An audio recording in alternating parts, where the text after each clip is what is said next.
right, we'll zoom in here. So this is Financial Institutions, lecture 5. We had 4 lectures. And tonight the topic is mutual funds. Alright, so mutual funds. First section is background. So, 1, background.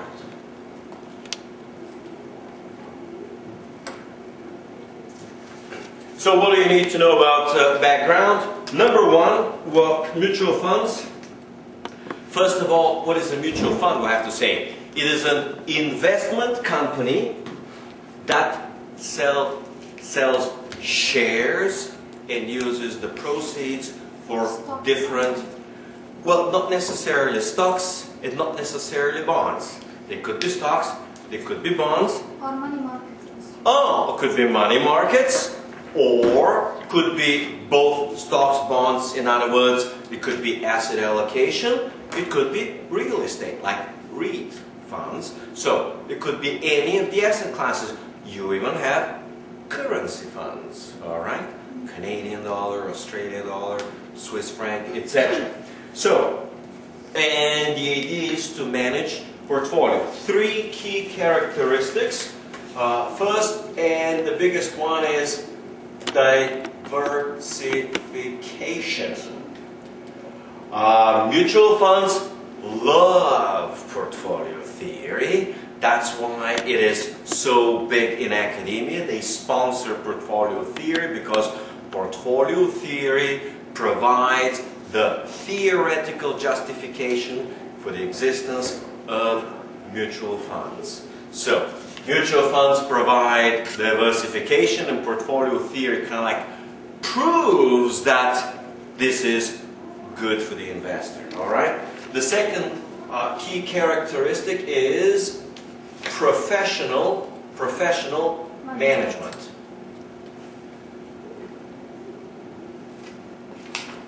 This is very importantly true in the early days of the mutual fund history.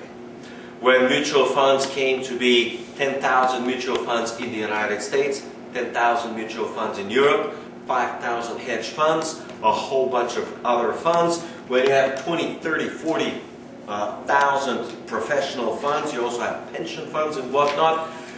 The professional management is becoming suspect. In other words, anyone with an MBA degree went on to manage $1 billion fund. Well, if you have 20,000 funds, probably 1,000 or 2,000 will be real professionals. The others are in for the money.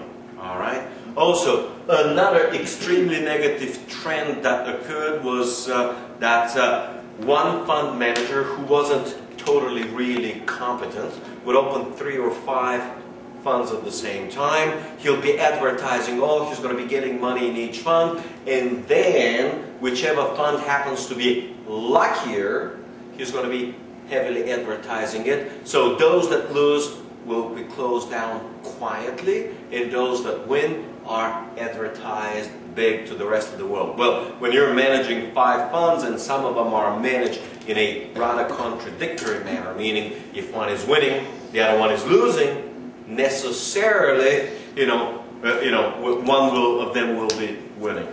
All right, the last piece is that, or advantage, is that they provide liquidity. All right, so the fund provides liquidity. This simply means whenever you want your money back, you can easily sell it.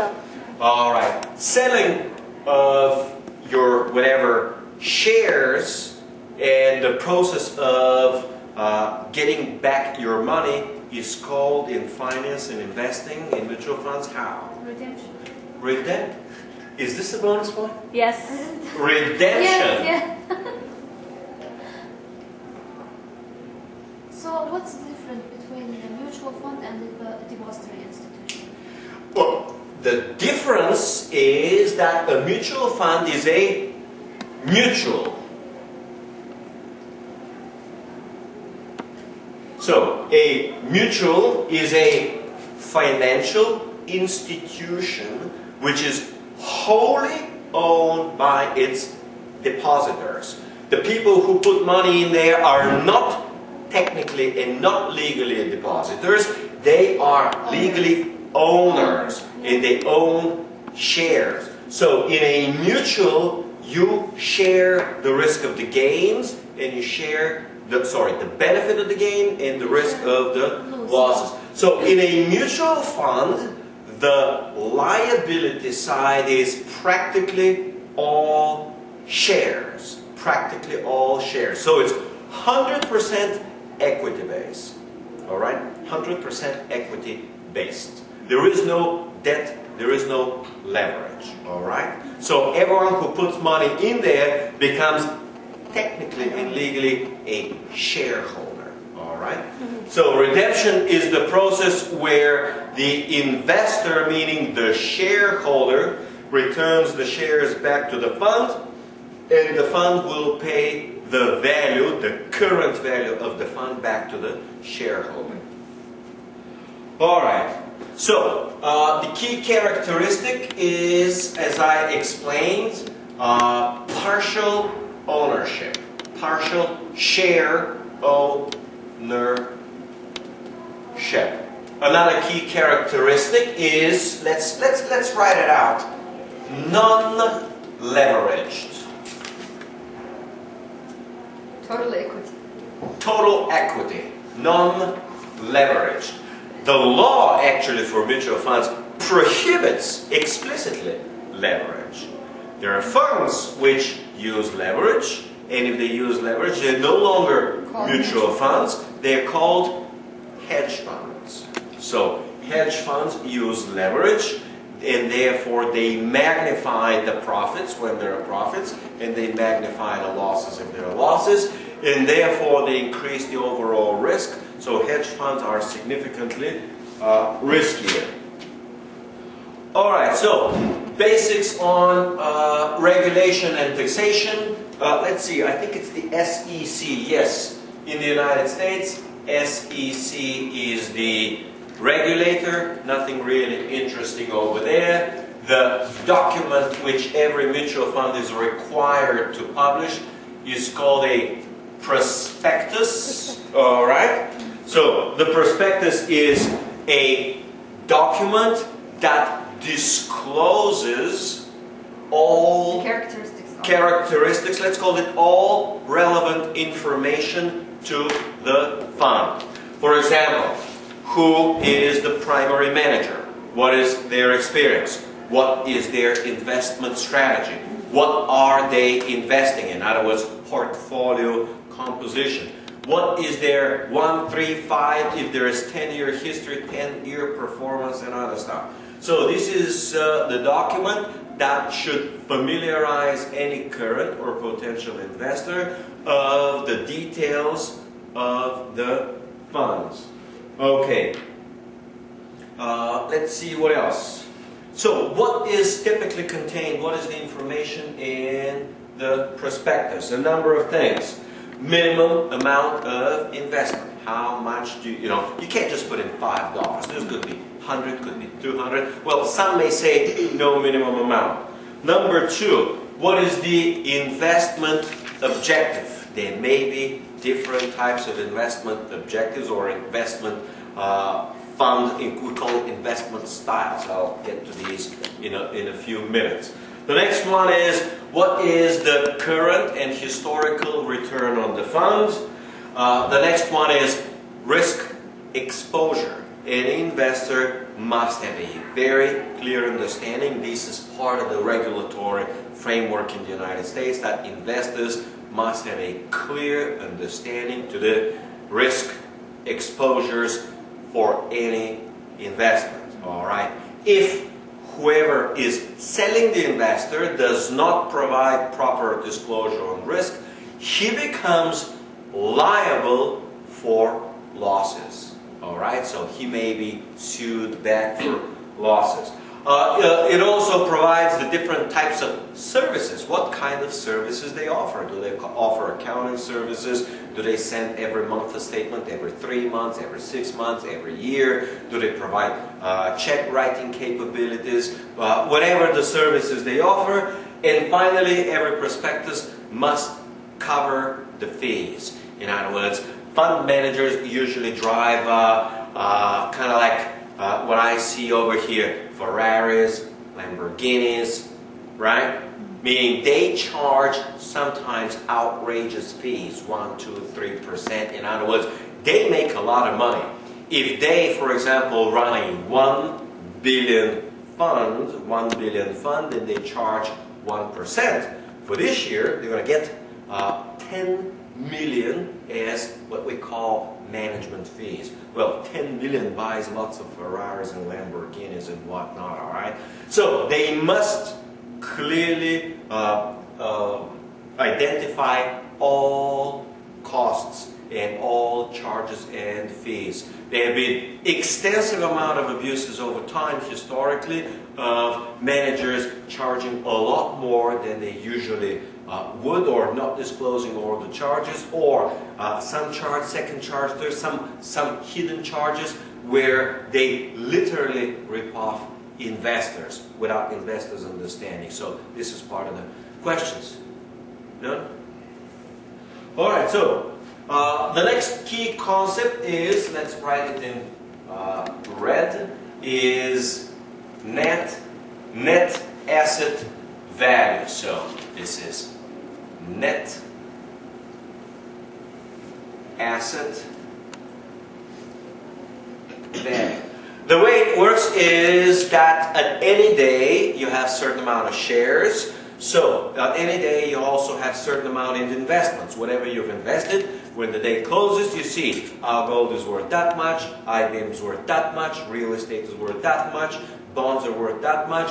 Whatever your investments are at the end of the day, you price them at the market close. You call this procedure when you mark them at the market close, mark to market. You compute the total value of the fund and then divide by the number of shares, and you compute the value of each share. And the value of each share is computed at the end of every, closing of every business day. So you have a net asset value represents the share.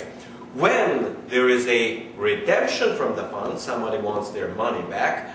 They may want their money back at 9 o'clock or 12 o'clock or 3 o'clock, whatever time they want it. It doesn't matter. They will always redeem at the closing net asset value. So whether you want it at 1, 3, or 5 o'clock, it doesn't matter. When you say, I want to sell 50 shares or 500 shares or whatever you want to sell, or get back some of your money, let's say 10,000 back, doesn't matter.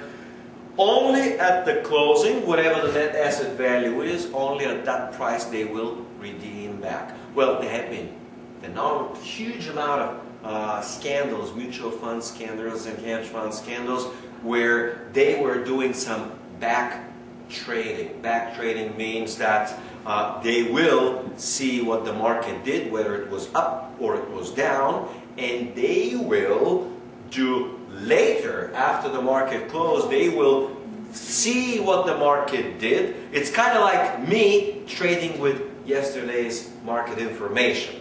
Well, that's a sure money machine, and that's strictly illegal, and you had a lot of those things going on to prevent, people from, withdrawing with past data. All right? Because you already observed the past. If it went up, you bought before that. If it went down, you sold before that. All right. Distribution to shareholders, that's fairly straightforward. The next piece is, it is within the same one called classification or classification. All right. So the first one is called equity funds. They invest in stocks only. All right. The next one are called bond funds. They invest in bonds only. Some invest in bonds and other, and they're called sometimes fixed income. Fixed income funds because they invest in fixed income securities. Like preferred stock? Bonds. Whatever is the definition of fixed income, I'll make sure it's on your next exam, all right? So that you learn what is a fixed income. Yeah. Fixed income Fixed security. income. Yeah, so whatever it is, it invests in fixed income securities, all right? Equity funds invest in equities only, all right? Then you have money market mutual funds. Money market mutual funds. If we have time, I'll talk more about money market mutual funds. These are funds that invest in money market instruments, all right? Yes. Very short-term, high-grade or investment-grade instruments. You also have so-called REITs, which is real estate investment trusts. They usually invest only in real estate, mostly commercial real estate, shopping malls, garages, parking lots, all sorts of, corporate offices and stuff like that. Now, very important, when the book or my book was issued in 2001 and 2002, very early on, there has been 20-year bear market in commodities. So, when commodities were going down for 20 years, this means that no one is investing in commodities. So, the textbook missed to mention that there are commodity funds. Commodity funds. And a commodity fund is a fund which is investing in commodities. Could be gold only, could be silver only, could be precious metals, gold, silver, platinum, palladium. It could be agricultural commodity funds, wheat, rice, whatever. It could be base metal funds, copper, zinc, etc. Right? So it could be diversified commodity from the 15, 17 primary commodities. Right? So it could be a different type of commodity fund. It could be energy, which were very hot over the last 2-3 years as oil prices were moving from $50 to $150. Energy funds became hot, and energy funds will include not only crude oil, will include natural gas, could possibly include coal, all right? Other energy sources I want to get into. Nuclear. All right. And sometimes they will provide, this is not a group, this is not a separate classification, what we call a family of funds. So a family of funds, don't mistake with a fund of funds, which I'll discuss later. A family of funds, you have a major financial institution that will offer not exactly one fund, but will offer maybe 10 different funds. You want equity fund? Here's equity. You want aggressive growth fund? You want stable value fund? Here is stable value fund. You want income fund? Here is an income fund. So they'll offer 10, 15 different types. You want diversified commodity? Okay. You want precious metals? You want energy? Whatever you want. So it will be, family of funds will be a set or collection of funds which are offered or managed by the same financial institution. All right? Where they're going to be offering 5 to 25 different funds. All right. So you have people who manage those. We call these portfolio management. A portfolio manager is a person who is responsible for investing. We also call it allocating the funds within a mutual fund across different assets. So portfolio manager will be selecting how much IBM, how much GE, how much whatever of each stock or each bond. or whatever the mixture is. We call this portfolio manager. The next concept, which I already covered and explained, is called a management fee. This is the price or the fee which the investor pays to the manager for managing professionally the portfolio. Managing professionally the portfolio. Now, on top of these, you have other expenses. Another expense will be record keeping. So, record keeping. In other words, they're going to keep track who owns how many shares, what is the net asset value each day. They got to do some, redemptions. New people are buying. They also have expenses on accounts, on cars, on electricity, a whole bunch of things. And the other we call clerical fees. Again, these are fees to be paid to the clerks. The big concept for all of these management fees, record-keeping fees, and clerical fees is known as the expense ratio.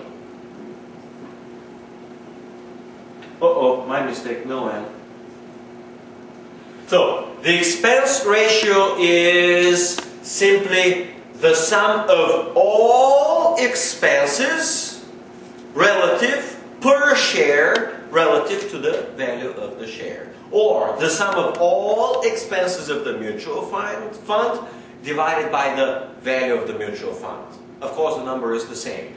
And 1 to 2% will be considered normal, and majority of funds will be falling within 1 to 2%. If a fund is charging you 3, 4, or 5, this means the investors are completely ripped off. They're getting way too much money.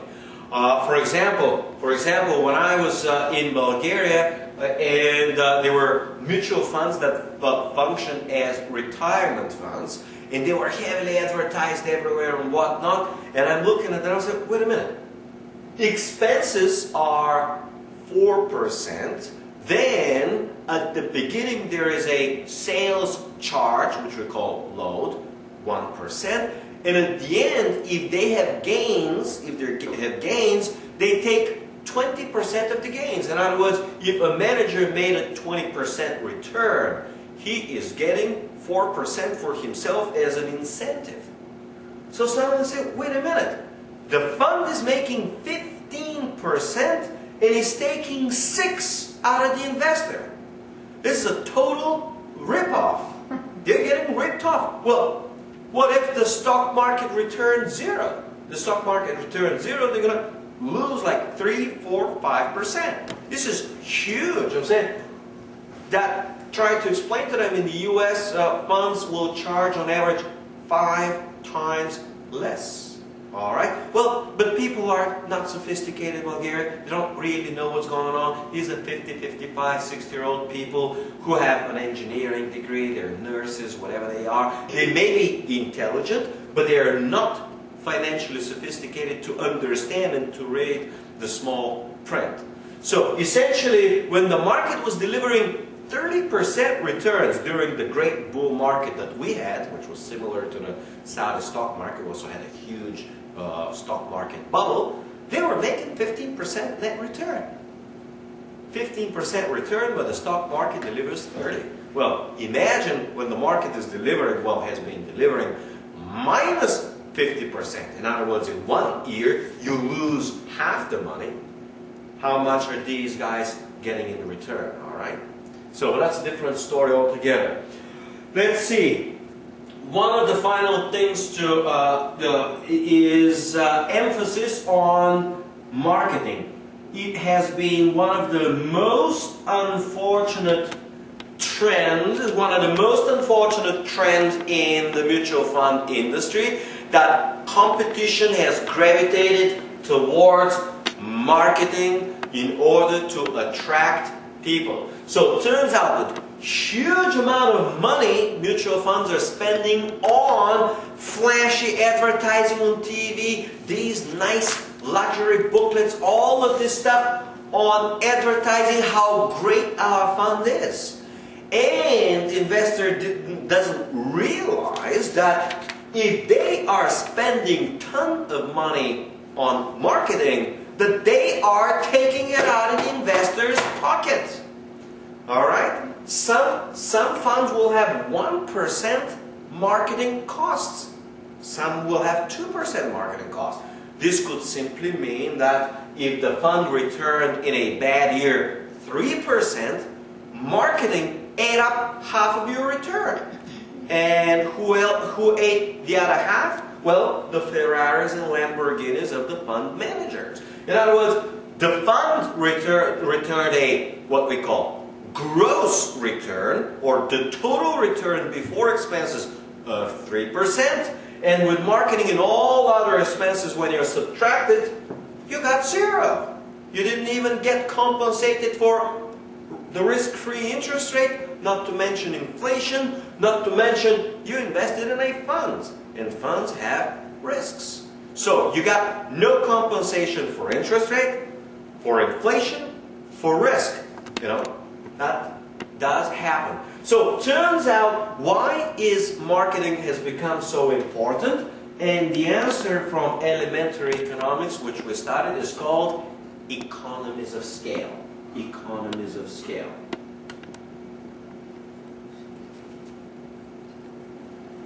When you have an accountant, he can serve 50 customers, he can serve 100 customers, he could possibly serve 200 customers or 500 customers. If you have a fund manager, he can easily manage 10 million or 50 million or 100 million or 1 billion or 5 billion, alright?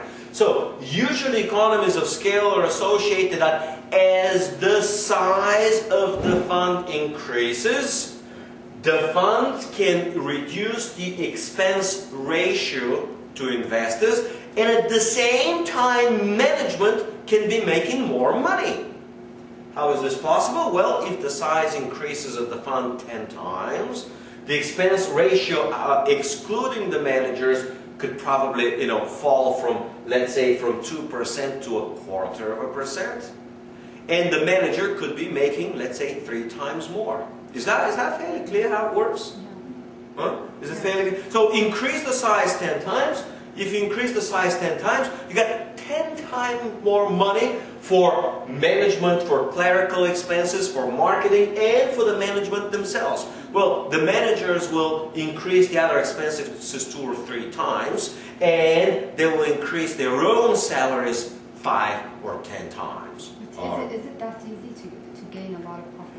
Well, is it that easy? The answer is, if you advertise aggressively and you load up all TV stations with, we're the greatest fund in the world, we're providing the best return, over the last 3 years we got so many. If you're able to convince through heavy duty, very expensive luxury marketing that you're the best, then it actually is. And the problem is that too many managers figured out this game where all you gotta do is advertise more and advertise better. And that's where the problem is. And then suddenly everyone is advertising 5 times more. But there are only so many customers, and the only thing that happens is everybody's paying 5 times more on advertising, and the loser is clearly the investor, who pays 5 times more for advertising. And who's the winner? Managers. No, not only. When there is vicious competition, managers are no longer the winners. Advertising companies, magazines, investment media, general TV. So advertisers in general will be the big winners, and they will be winning big at the expense of investors. All right, section number 2. Let's move this over here. And section number 2 is load versus no-load fund, and a load fund is a fund which charges fee on the sales. The load essentially is a sales commission. One of the best ways to do advertising is to provide extremely good incentive for the salesman, who's going to be a broker selling your fund. Well, they had at one point 3, 4, 5, 6, 8, 10%. This is insane. 10% investment for the salesman to sell you a fund. So you get on the phone and they say, I have this great fund, it is great, you don't understand, the manager is a genius, he's graduated from this, he's got himself this phenomenal team, they're doing great, they're having these phenomenal returns, and he's giving this great talk. And you don't realize that when you decide to invest $50,000 in it, which is, for many people not a big deal, $50,000, he will pocket in immediately $5,000. $5,000 went in his pocket, and when you invested $50,000, you did actually invest $45,000 because $5,000 went as a commission to him. So for him, 2 sales like this, he gets himself a car, all right, or whatever that might be. So turned out that when the second piece of marketing, instead of advertising on media, the better approach was to provide huge commissions. So as soon as you have a customer and a broker, they essentially hired the whole brokerage community. So suddenly the broker, rather than trying to help you find GM or GE or whatever stock you want to buy, the broker is pushing funds, because he's getting 5% load, which comes upfront. All right? Upfront means you put in 100, he takes already 5%, and they invest only 95. So you're already way behind in the investment game. But you gotta understand, mutual fund was never intended in the first place to make money for the retail customer. It was intended to make money for the financial community, for the money manager and for the broker, all right? If it makes really good money, they're going to keep it for themselves. They're going to profit from it themselves. If it doesn't make money, they're going to sell it to you. That's how they make money, all right? Is that fairly clear? Do we have mutual funds inside of it? I don't know. You will have to tell me if you have or not. Usually, you may have different types. Here's how it works. For example, if you have in Saudi Arabia Samba Capital, which is kind of like the investment banking or the investment management branch, you got 2 types. The one type is called kind of like personal management, where if you're a multi-billionaire, you're going to have an advisor and they're going to be cherry-picking whatever you want. The alternative is, when I was at the bank, the Samba Capital guy, he wanted to sell me some really safe funds. Oh, I said, well, what's this safe fund having? He said, oh, Saudi stocks. I said, you're telling me Saudi stocks are safe? No way! Oh no, they're so safe, you cannot imagine. These are reliable, they have real assets and all this kind of stuff. Well, that was 6 months ago. So I went last week to the guy and said, hey man, what's going on? Remember? Oh yeah, I remember. So remember you were selling me that fund and that fund? So now tell me that the Saudi market is 25% down. How safe was your fund that you were trying to sell me? He says, well, it didn't do really well, it's down 20%. I said, well, I'm glad I didn't invest in it. Well, at the same time, I asked the guy, well, how about if you're selling me a gold fund? He said, I don't know if I have this one. Let me call the headquarters and find out. So the next day he says, well, sorry, we don't have a gold fund. I said, oh, okay, no problem. I'll happily invest in oil fund or energy fund. How about natural gas? I'd love to invest in energy. We don't have those either. I said, well, you aren't selling what I'm looking for. Yeah, most of the funds here in Saudi Arabia, it's usually stocks. Well, yeah, that's the point. They try to sell you paper. They try to sell you paper. Well, why not sell me the real thing, gold, all right? They don't know. Even the workers, they don't know about gold. I understand they're not very sophisticated, but there's got to be one intelligent person up there, up top, who says, okay, let's organize a gold fund. Even if we have 1 in 100 people who might want to use it as an investment. Someone might want to use it as a diversification tool. I mean, Do they do gold funds abroad? yeah, somewhere they do. Well, they have been relatively rare because gold has been going down for 20 years. From 1980 all the way to 1999 or 2001 at a double bottom. So up until 2001, 21 years, it's been down. So gold is forgotten as an investment. The announcement in 2001, I'm switching the topic now, was oil is dead. Meaning oil was a terrible investment. And the implication was no one wants to invest in commodity, blah, blah, blah. This was after 21 years, the market is down. So when you see on Time magazine, swimming in oil, this means this is the perfect time to buy. Because no one is buying and everyone is selling. This is called a contrarian approach to investing. So, does it mean that gold is now a great investor? Yes, if Samba doesn't offer it today, it is a perfect investment now, because you only have very few people investing in real gold. We're talking about monetary gold, not the jewelry that you're buying. We're talking about somebody going by 2 kilos, 5 kilos, 50 kilos, 100 kilos, a ton, right?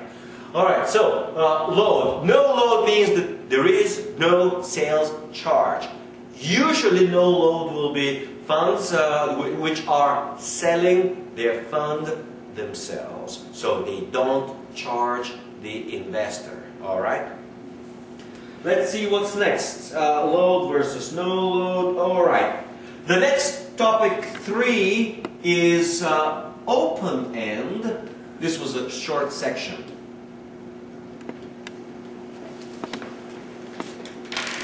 Open end versus closed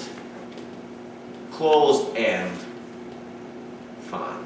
So, when you have an open end fund, this means that the fund will be buying or redeeming freely its own shares at any time. Of course, at closing prices, at the net asset value at the end of the day. So it will be buying and selling its own stuff. With a closed end, you cannot sell your shares back to the fund, and the fund doesn't have to buy it. Well, how could a fund buy its own shares? There's only one way. It must sell some assets, stocks, bonds, whatever. It must sell, and when it sells, it gets the cash, it gets the proceeds, and uses the proceeds to pay back, to redeem the shares, all right? With a closed end, there is no such obligation, there is no such deal. So, in a closed-end fund, they issue the shares originally, maybe, let's just say 10 million shares, $10 each. $100 million is the original first value. And what they do next is they invest the money. Oil, gold, stocks, bonds, whatever they invest in. From that point on, if you own a share, you cannot redeem it back to them. All you can do is sell it to somebody else. So usually closed-end funds will trade on exchanges, just like a stock trades. All right, so you will have closed-end funds. There are a few closed-end funds, let's say for gold and silver. You also have a closed-end. Actually, gold. You also have open-end and also have closed-end. So they buy a certain amount of gold and silver, and for example, when you want to buy and sell, it is traded exactly like a stock. You don't know the difference. Of course, if you're a sophisticated investor, you know what it is, how it works, and when it's a closed end, it will have a net asset value, which is computed still every day. You're going to have a market price. and it may be, the market price may be above the net asset value, so it will be selling at a premium to net asset value, and sometimes it will be selling at a discount. So it will be selling at a premium, whereas much stronger demand for the fund, and investors are bidding up the price and are willing to pay a premium on top of the net asset value in expectation for the net asset value to rise.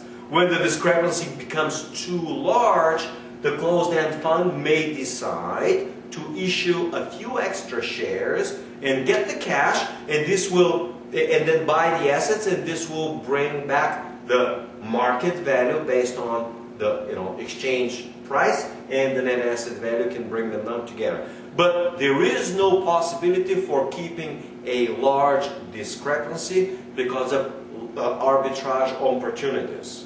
This simply means if the higher price is of the share, they'll sell shares and they'll buy the net asset value, whatever the underlying assets are, and selling on the one and buying on the other will close the discrepancy. That's a typical arbitrage operation. Alright, next is stock mutual fund categories. Now, let's try to make a major distinction between the classification, which is equity fund, bond fund, money market mutual fund, commodity funds, REITs, and they call here fund categories. Sometimes we will call them fund types. Fund types. And the first big one, let's begin to use now new numbers in red, is growth. Some companies will be in their early stages of development. This means that they have not reached their maturity. So they are still in the growth phase, so every company goes through its life cycle. In an early stage you have growth, and then you reach maturity stage. So growth funds will be investing mostly in companies that have not yet reached maturity, that provide the potential for a very high growth, and very high growth always comes with very high risk. So growth funds provides the opportunity when the overall economy grows and when the stock market grows to provide exceptionally high, terrific returns. But it also provides relatively high risk. In essence, but that's not very true, in essence it is a high beta investment, high beta, high risk investment. Yeah. But there are different types of risk, risk maybe in this case is a growth type risk. You may also have business cycle risk. I mean, risk could be, different types. In other words, the high beta, the source of risk could be the business risk, could be financial risk, they could be leverage companies, so high risk may be coming from leverage, etc. This is because you are paying a high price-earnings ratio, a high multiple for the potential to grow, and you run the risk that it won't grow as you hope it will grow, or as they sell it to you that it will grow. Because, this company is so great, it's going to grow 20%, but what if it grows at 15%? Well, then you're losing money because you overpaid. All right, capital appreciation.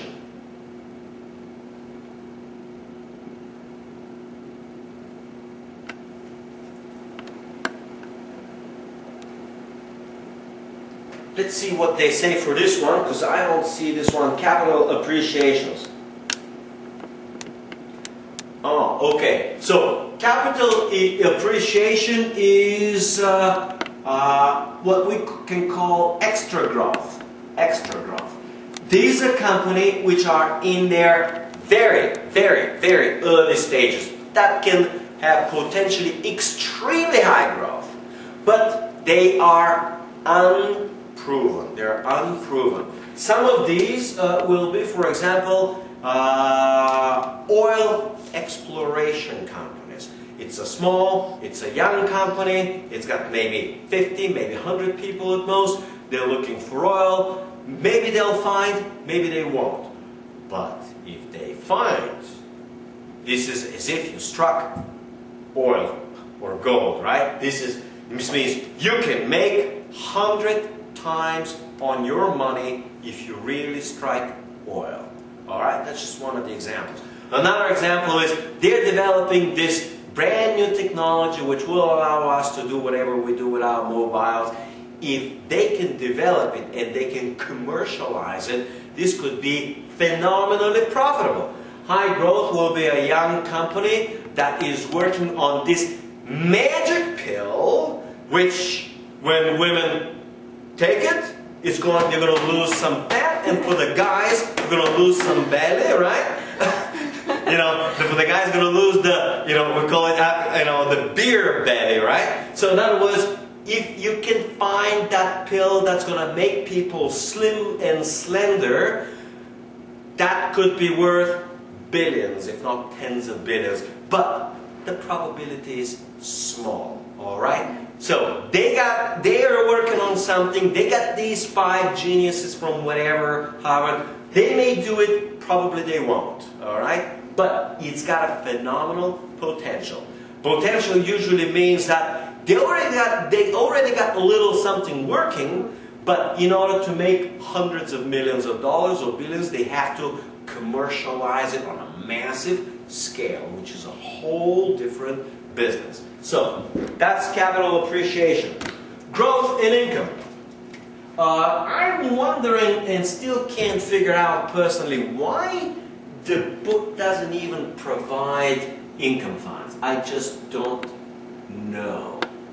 I have no idea why. They're just income funds. And income funds are exactly what they say. This is a fund which provides a regular income, usually in the form of dividends. So you got whatever you got. For example, real estate, you collect the rent. They don't reinvest the rent to expand. They just pay it out.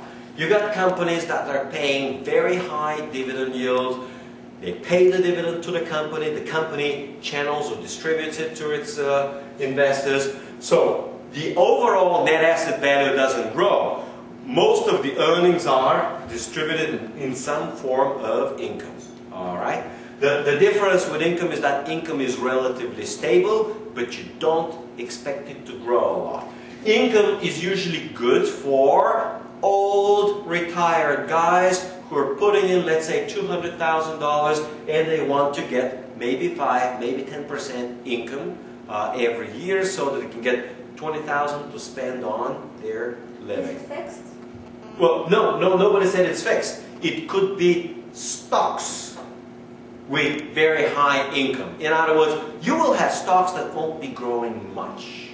GM has been for a while, not growing too much. GE, not growing too much. So these are stable companies with stable earnings that pay out most of those stable earnings as dividends. Crude oil companies like Exxon, BP, etc. have gotten into this category where they say, well, there is no much point in exploring for oil. Whatever we get, we just pay back to our investors in the form of income or dividends, all right? So income. So now they have this fund which is called Income and Growth. So they say 50% income, 50% growth. And growth diversifies the income diversifies the growth. They kind of like mutually diversify each other. The next one is international.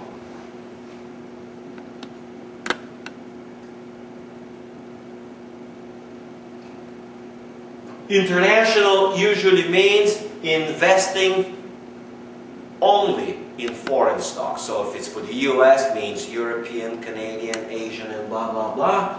And global means that it will be investing a significant portion of the fund abroad, but some will be local, US. So global fund will be, I'm just picking numbers, 20% US, let's say 20% Latin America, 20% Europe, well, let's say 20% North America, 20% Latin America, 20% Europe, 20% Middle East, 20% Asia. All right? That will be a global fund, for example. The next one will be 5. This is coming from the book, at least my book is an older edition. They have internet funds. So during the dot-com, telecom, or the internet bubble, internet funds were all the rage. So everyone, 95, 97, 99, 2000, even in 2001, after the bubble burst, people were going crazy about internet funds. So in the textbook, they got a separate category. So how do you know that it's a bubble? You know it's a bubble when you get to see it to be a separate category in the textbook. Then you know it's a bubble. All right? That's huh? Do they have it in there? We have it as specialty funds. No, you have it. Well, no, you have it as specialty. I have number 6, which calls specialty. Specialty. All right. So specialty fund will be, for example, energy funds. All sorts of energy stocks. They may be mining. They may be transportation. All right, airlines. They may be, I don't know, food and beverage. Whatever the industries are, automakers or electronics. So specialty will focus on one or very few highly related industries in the hope, because you believe for whatever reason that an industry will most likely outperform. An example will be pharmaceuticals. Now there is that general belief that as baby boomers grow old, that they will be needing an awful lot of pills and they'll be very sick. So they will be selling them lots of pills too, and pharmaceuticals will be making tens or hundreds of billions of dollars of retirees. To this, Peter Schiff says what? Nonsense! Americans are too broke to pay for their own pills. Alright? So again, some believe that that could be a good fund, alright? Diversified. Well, the idea of a specialty fund is not to diversify well. The idea is to diversify within an industry. So you take the top 10 oil companies and it provides you diversification within the oil area. So you want to get exposure, diversified exposure to oil and energy. For example, if you believe in gold mining, you will get a mining specialty fund. So it will give you 50 mining stocks and you will diversify within the mining because you expect that mining will outperform. Alright? Let's see. Index funds.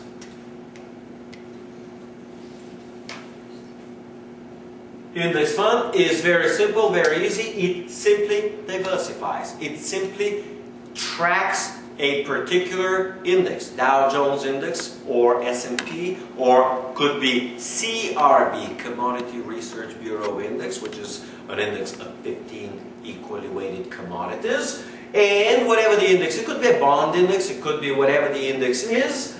It's simply the fund replicates the performance of the index with a very high degree of correlation, usually 99% or more. The idea here is to provide very low cost because there is no active management. The computer does it. There's probably even one person who runs it. So extremely low management, very easy to manage, very little clerical and other work, and at the same time provides very high degree of diversification. You have the S&P 500, you're very, very well diversified within the S&P, all right?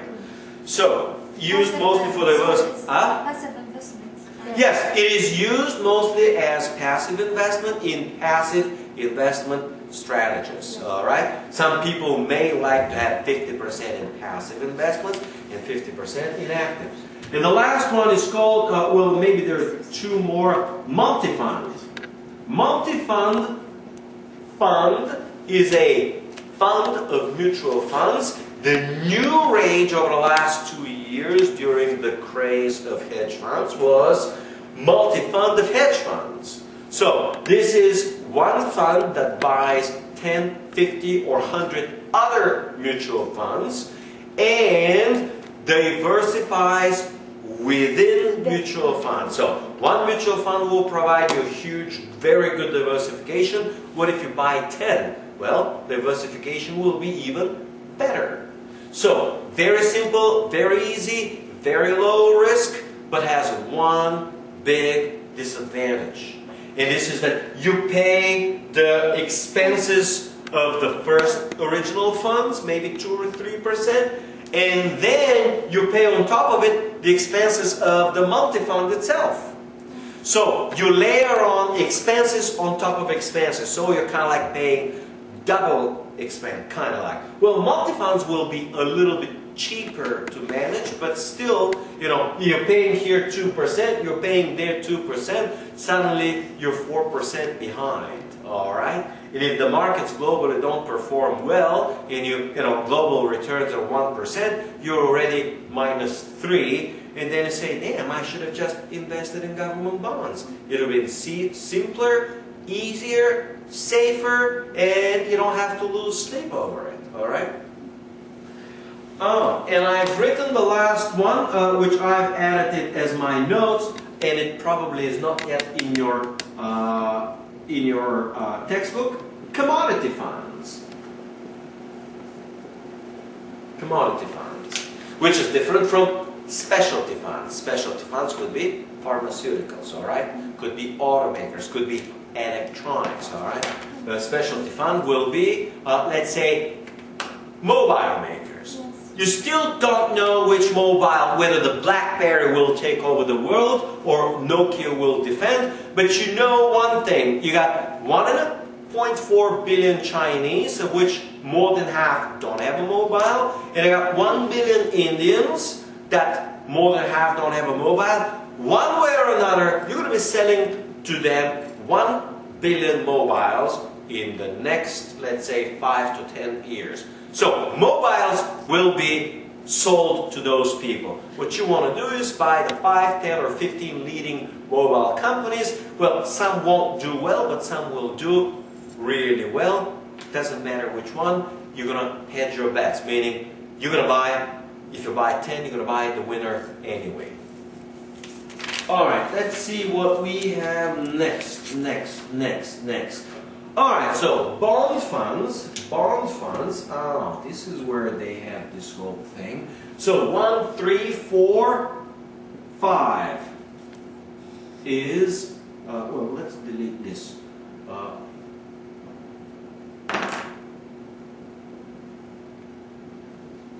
Bond funds.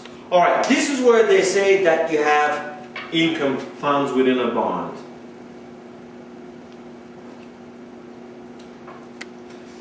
So you may have an income fund out of stocks, you may have an income fund out of bonds. The textbook clearly says that, doesn't mention about income funds in stocks, but that's perfectly acceptable. But you can have income funds out of bonds. So usually these will be bonds that will be paying good dividends, and the dividends will be transferred to the fund holder. Alright, these may include corporate bonds, these may include government treasuries, these may include let's say municipalities. So the next B1, the next key one is tax-free.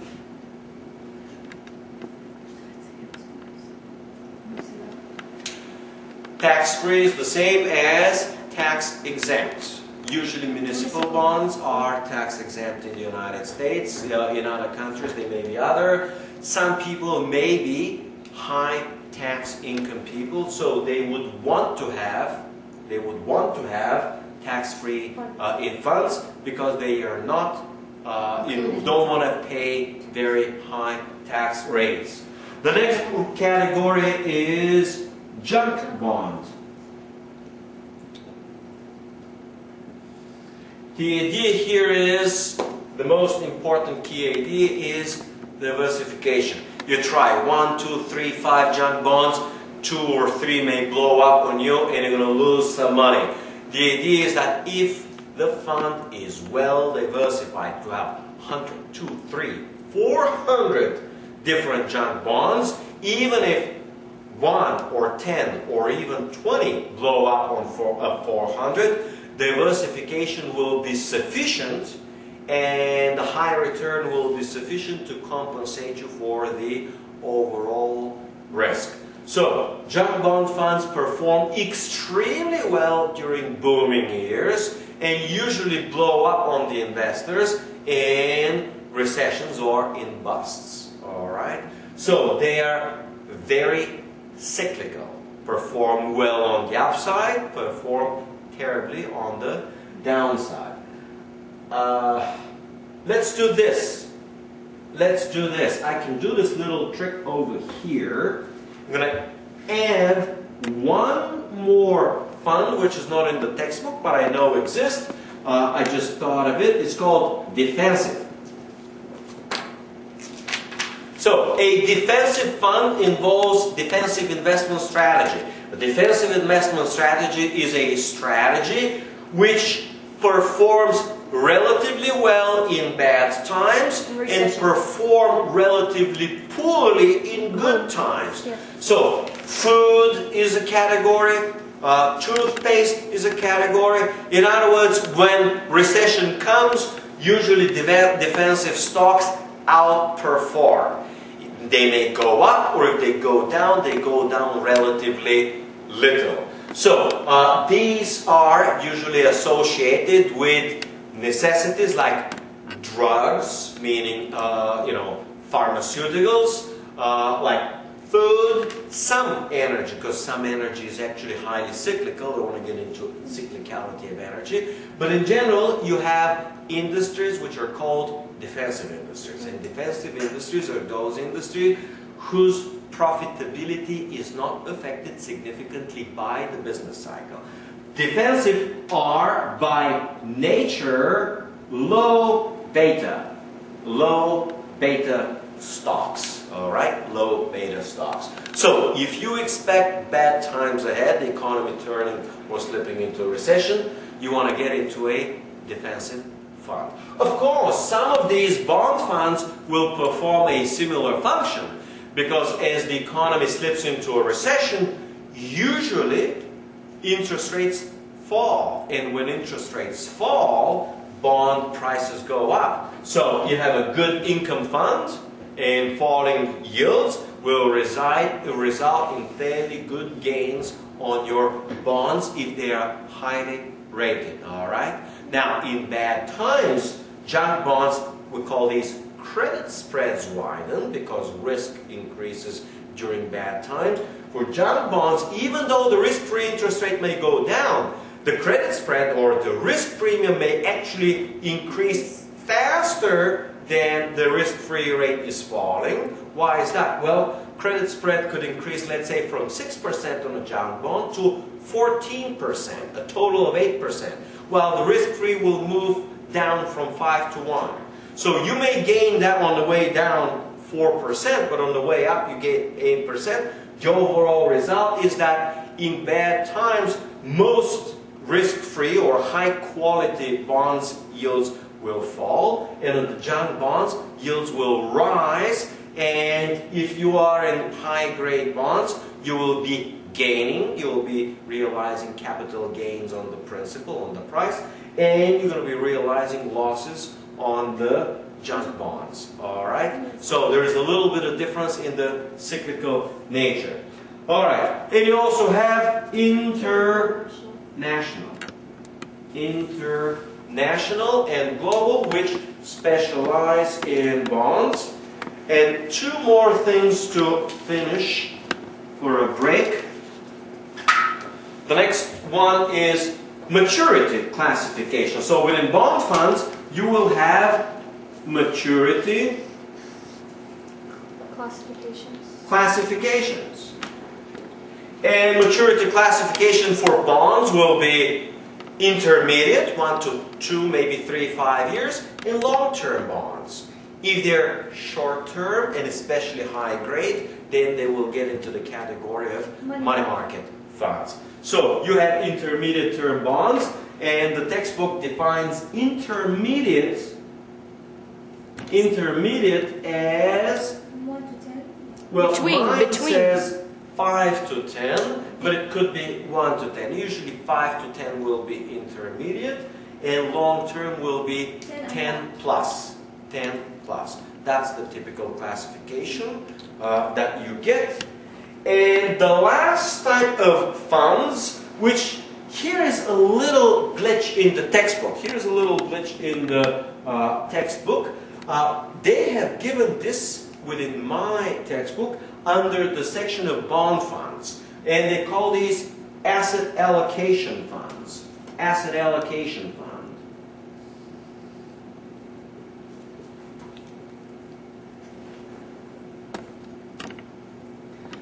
But asset allocation fund is not an equity fund.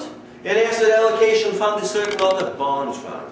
Asset allocation fund is a fund that has a certain percentage of equities and certain percentage of bonds and possibly, but not always, certain percentages of real estate and possibly certain percentage of commodities. All right? And the manager will change the asset allocation, in other words, the weights from each of the primary asset classes according to his view of the risks. For example, let's say 3-4 months ago, any intelligent asset manager will reduce significantly the allocation of stocks, will increase the asset allocation of bonds, and would have increased significantly the asset allocation of commodities. Commodities already crashed 50%, so if they fall on 50%, he should expect that the correction of commodities, commodity correction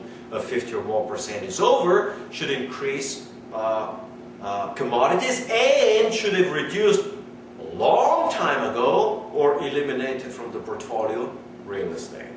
All right, so a good asset allocation could be, in my view, as of May 23rd, 2009, is, we call it underweight stocks, meaning less than the average. You have 4 asset classes, each will be 25%. Your underweight stocks, maybe 10%. Your overweight bonds, maybe 30%. Your overweight commodities, maybe 50% or 40%. Your underweight real estate, maybe 5 or 10%. Use 10% of stocks and 10% of real estate as diversifiers within portfolio. All right? And you try to use as a stability the bonds, and you try to gain on the commodities if you can. All right? This is good enough for a break? Good enough. All right. Well, break then.